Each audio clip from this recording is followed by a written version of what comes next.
Galaxy and iPhone. It's another battle of the cameras. Not much has changed from the S8 Plus to the S9 Plus, but the camera is a different story.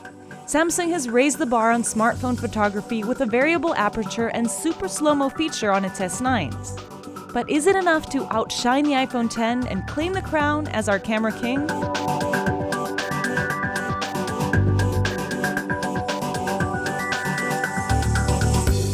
I took these giants up to Lake Tahoe in California to see how well they can capture the snowy mountains. In ideal light, there's no question these guys take incredible photos and videos. You'll notice slight differences in color temperature and texture depending on the screen you're watching this on, but at least to my eyes, there is no clear winner.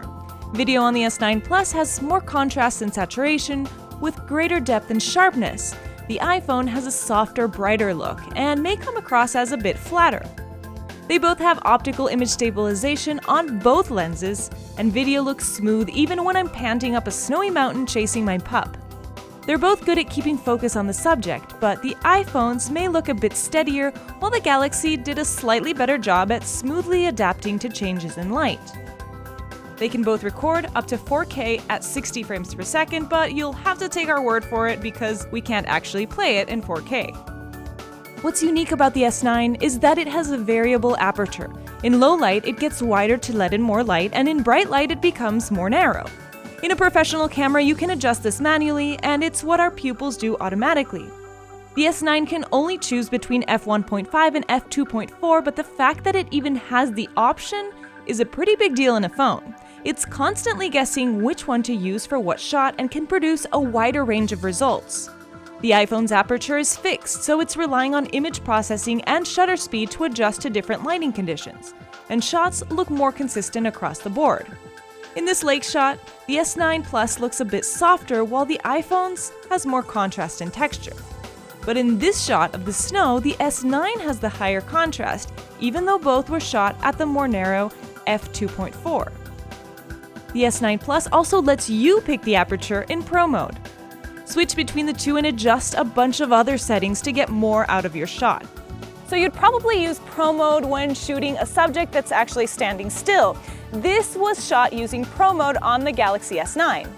And this one was shot on the automatic mode on the iPhone X. As you can see, the Galaxy S9 blurred out the background behind me. It also lets you adjust the white balance and the exposure. But when you're out and about, you probably don't want to bother messing around with settings. And that's one of the problems with the super slow-mo feature on the S9. It's not exactly straightforward. At 960 frames per second, it is much slower than the 240 frames per second on the iPhone X, but it doesn't shoot in full HD, and it doesn't shoot the entire clip at this frame rate. Once you hit the record button on the phone, it decides when to switch on the super slow-mo feature based on the movement in the shot, and it doesn't always get it right. It would start it too early or too late, and there's no adjusting it later. But when it does get it right, the S9's is way more dramatic than anything you'll get on the iPhone. The iPhone X is just point and shoot. That's it. The entire clip can be in slow motion if you want it to be, because you can even edit it later. The S9 also has this option, but it's buried in the settings. And what about the other lens? Both phones have a second telephoto lens with similar specs for optical zoom and blurred background portraits. At 2x, both produce great results, but if you zoom in, you'll notice the S9 Plus is sharper. The iPhone X has portrait mode and the S9 Plus has live focus, similar to what we saw in the Note 8. And neither is perfect at figuring out what to blur, but in general, they both do a good job at portraits.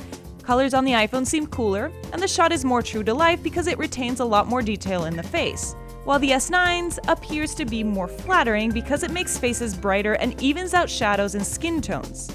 But sometimes all the retouching can backfire, and in this photo, the S9 applied the same filter on my face as it did to my son, and while he looks fine, I look yellow.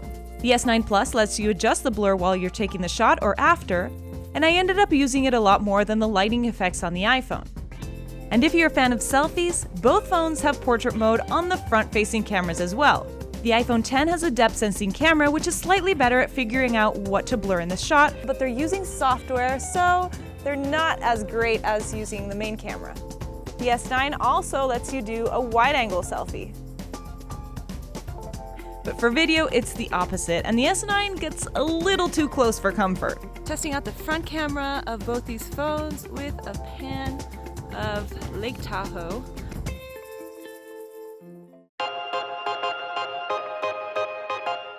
But when the sun goes down is when the S9 Plus really shines. The wider aperture allows it to let in more light without sacrificing detail and picture quality.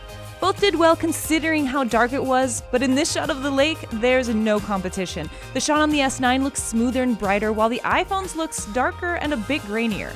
And once you zoom in, it's even more obvious. The S9 is still able to capture some detail in the trees and the smoke out in the distance, while the iPhone's looks like an impressionist painting with blobs. The Galaxy also did a better job at evening out the lighting in this cabin shot. The cabin on the iPhone looks blown out. And this applies to videos as well, but the differences are not as great. The S9's look slightly sharper and more saturated, but the iPhone definitely keeps up. Photographing subjects in bad lighting is tough on both, especially if there's movement. The S9 Plus still looks brighter, but it's blurry and the color temperature seems off. Same goes for video. Colors on the iPhone seem more true to life, but the shot in general looks darker. But when the subject is still, like this shot of Charlie, the S9 pulls ahead. The colors may be more realistic on the iPhone, but there's a lot of noise in that shot, and you can barely see the pup. And for food shots, it's impressive. Even in this dimly lit restaurant, it managed to capture a lot of texture in the onion. Both phones have their strengths and weaknesses. Colors on the iPhone seem slightly more accurate and portraits more true to life, but the S9 Plus is a lot more versatile and is the clear winner in low light, at least low light photos.